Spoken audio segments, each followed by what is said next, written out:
Un jeune homme qui venait d'arriver dans son nouveau logement, enfin, dans sa nouvelle location, fit malheureusement une terrible découverte.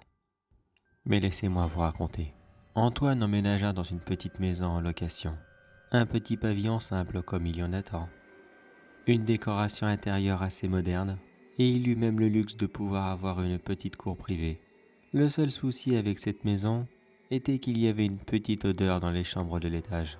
Les premiers jours, cela n'était pas spécialement dérangeant. Antoine n'y porta pas attention.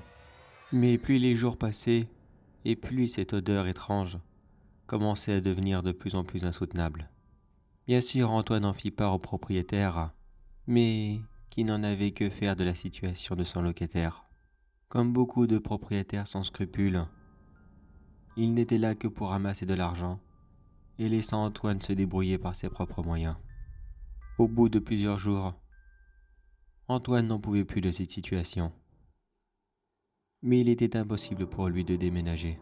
Il fit donc une grande recherche dans sa maison, afin d'essayer de trouver la source de cette odeur.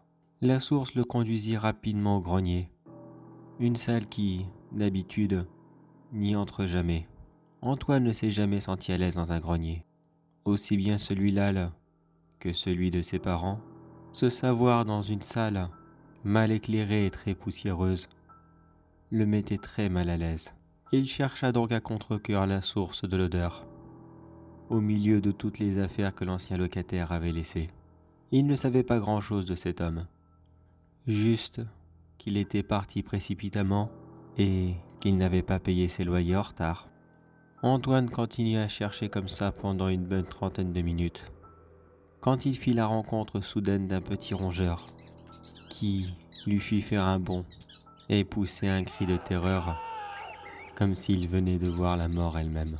Antoine retourna en catimini dans son salon et attrapa son portable pour appeler les dératiseurs.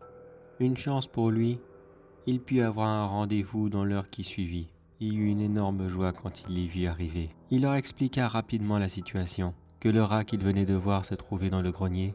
Bien sûr, les exterminateurs pensèrent immédiatement que la source de l'odeur était probablement une colonie de rats.